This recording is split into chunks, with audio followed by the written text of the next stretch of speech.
masintahin, ika'y hari ng Israel. Hallelujah, hallelujah,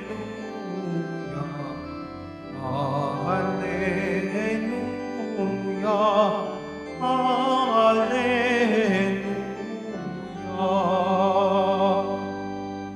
Sumainyo ang Panginoon, At sumaiyo rin. ang mabuting balita ng Panginoon ayon kay San Mateo. Papuri sa iyo, Panginoon. Noong panahong iyon, lumapit kay Jesus ang ilang pariseyo at mga eskribang galing sa Jerusalem. Kanilang tinanong siya, "Bakit nilalabag ng mga alagad mo ang turo na minana natin sa ating mga ninuno?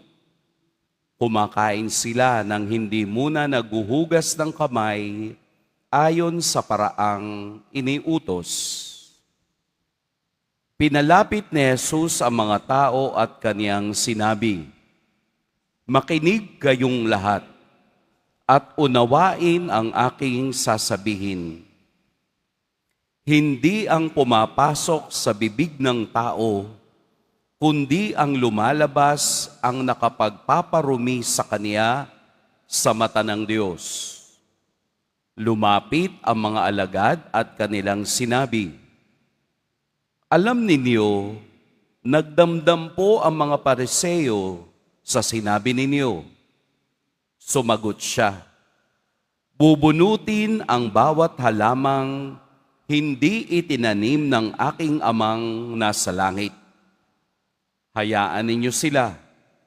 Sila'y mga bulag na taga-akay. At kapag bulag ang umakay sa bulag, kapwa sila mahuhulog sa hukay." Mga kapatid, ang mabuting balita ng Panginoon. Pinupuri ka namin, Panginoong Heso Kristo. Magsiupo muna ang lahat. Magandang umaga po sa lahat.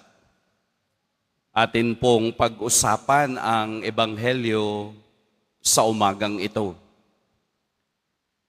Para bang palagi na lamang kontrabida ang mga Pariseo at Eskriba, na sa bawat galaw ni Jesus at ng kaniyang mga alagad, mayroon silang pwedeng masabi. Kumbaga, napaka-observant ng kanilang mga mata. Walang nakaliligtas, walang nakalalampas sa mata nila. In fairness, bigyan natin ng konting pagpapahalaga ang mga ginagawa ng mga eskriba at pariseo. Sila ay napaka-puritans. Napaka-pure din ng kanilang intensyong sumunod sa ipinag-uutos ng mga batas ni Moses. Katulad nito na batas ng kalinisan na bago kumain, maghuhugas ng kamay. Marami silang mga batas na sinusunod at itong mga batas na ito ang nagdidikta ng kanilang pang-araw-araw na buhay. Ang mga batas na ito ang pagkakakilanlan kung ikaw ay isang mabuti o hindi mabuting Hudyo. Kaya kahit na sa paghuhugas ng kamay, pati iyon nakita nila. Para bang paalaala sa kanila na kayo'y Hudyo. At bilang Hudyo, susunod kayo sa batas. Mabubuting tao siguro ang mga eskriba at pariseo. Ang kanilang kabanalan ay nasa pagsunod ng maayos sa batas na itinatakda. Ano po ang problema? Saan nagkakaroon ng loophole? Saan nagkakaroon ng missing link? Ito ngayon, dahil sa sobra nilang pagsunod sa letters of the law, dahil sa kanilang pagsunod sa mga batas ni Moses, sila po'y nagiging self-righteous. Na para bang sa tingin nila, sila lamang ang gumagawa ng mabuti. Sila lamang ang gumagawa ng tama. Sila lamang ang tunay na sumusunod sa kautusan. Kaya ang kanilang mga matay masyadong maliksi sa pagtingin ng kamalian ng iba. Ito ang kaibahan. Ito ngayon ang ipinangangaral ni Jesus na wala tayo sa external purity. Nandoon tayo sa internal manifestation ng kabanalan. Ang kabanalan ay wala sa panglabas. Ito'y nanggagaling sa kalooban ng tao. Kaya kahit na ikaw ay luhod ng luhod, external yun. Kahit na ikaw ay nagdarasal ng rosaryo, external yun. Ang pagsusuot namin ng ganito is external. It will not bring us to holiness kung wala kaming pangloob na kababaan at pagsunod sa tunay na diwa ng mga kautusan ni Kristo.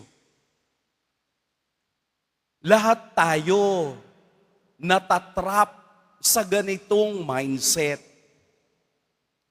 na akala natin we are already doing the best that we can.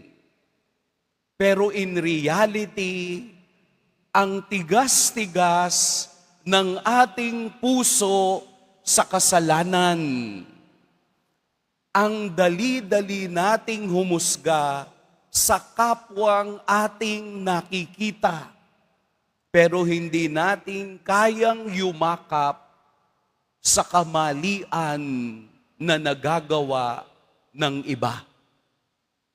Palagi nating nasasabi sa sarili, bakit siya?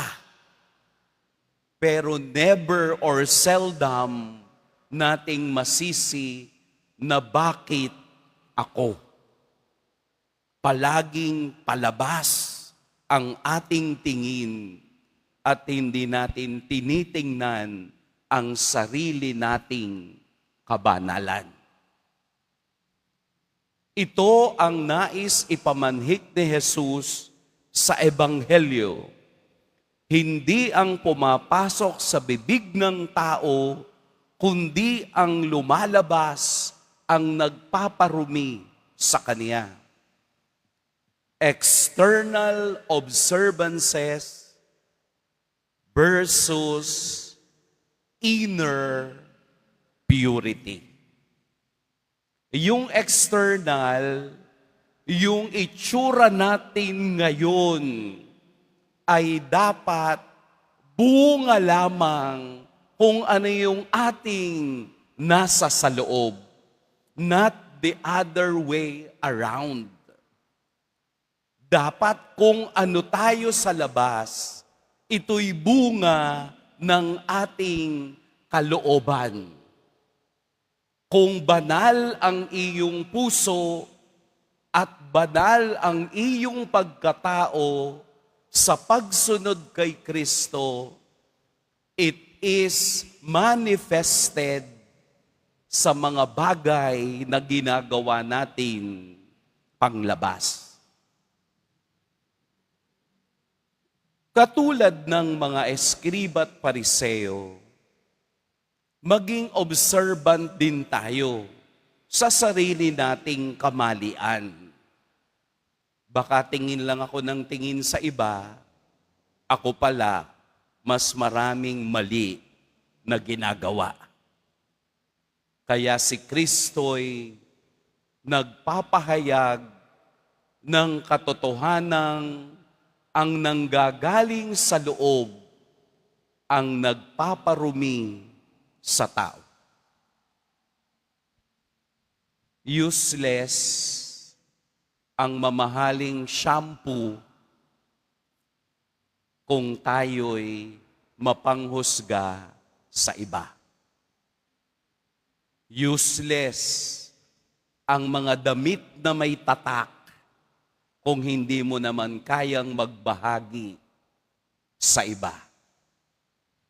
Useless ang mga skincare na ginagawa mo araw-araw kung ikaw naman ay nangungutya ng kulay ng iba. Tingnan muna natin.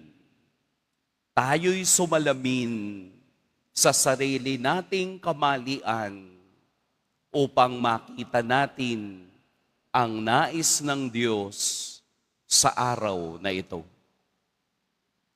Ipinagdiriwang natin ngayon si Saint John Mary Vianney.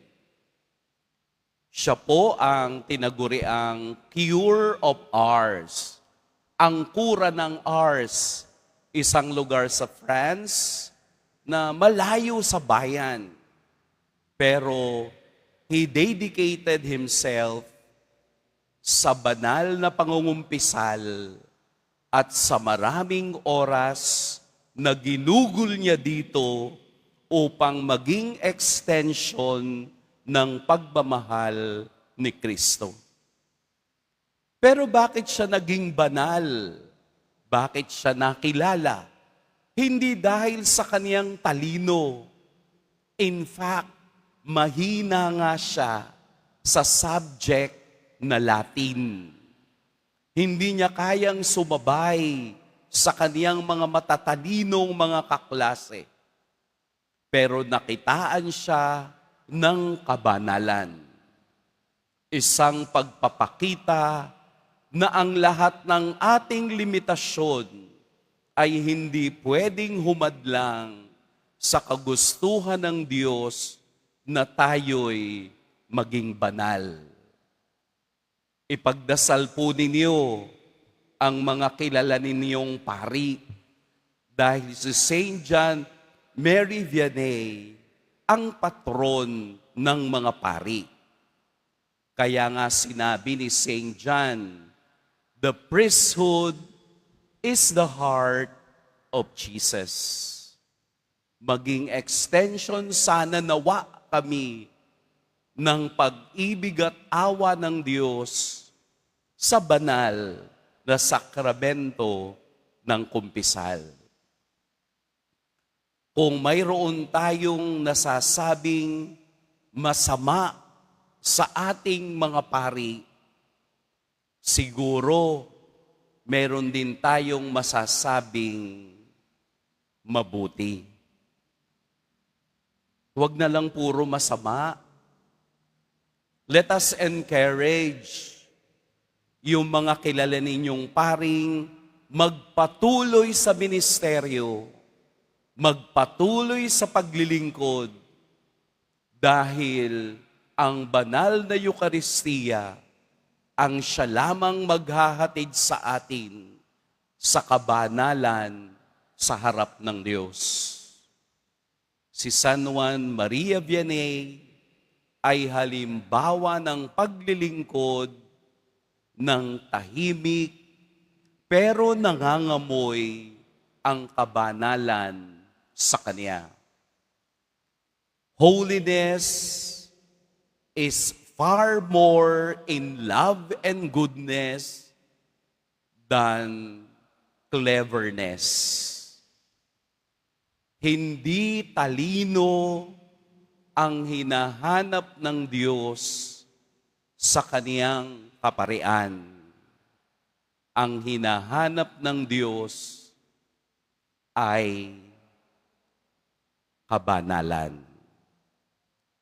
At ipagdasal po ninyo, kaming mga pari, ang kilalanin yung mga pari na sana'y patuloy silang biyayaan ng Diyos ng awa, pagpapatawad sa pagpili ng Diyos sa kanila sa kabila ng kanilang kaliitan, kasalanan, at limitasyon ng buhay. Kumustahin niyo po sila? Meron po ba kayong kilalang pari? Kasi po, palaging sila ang nangungumusta. Palaging sila ang nakikinig. Palaging sila ang sumbungan. Palaging sila ang pinupuntahan kapag tayo'y nangangailangan. Sila kaya, saan sila pupunta kapag sila naman ang nangangailangan? Kapag sila naman ang broken? Kapag sila naman ang nasasaktan? Kapag sila naman ang nangangailangan ng lakas na nagmumula sa kaniyang bayan? Hindi po kami Superman. Kami rin po ay mga taong nasasaktan, mga taong nalulungkot, mga taong nagtatampo, pero nananatiling matatag dahil sa biyaya at awa ng Poong Jesus Nazareno. Mangumusta kayo at sabihin niyong, Father, we are praying for you. Ingat po kayo ngayong araw. Pagpalain tayo ng Poong May Kapal.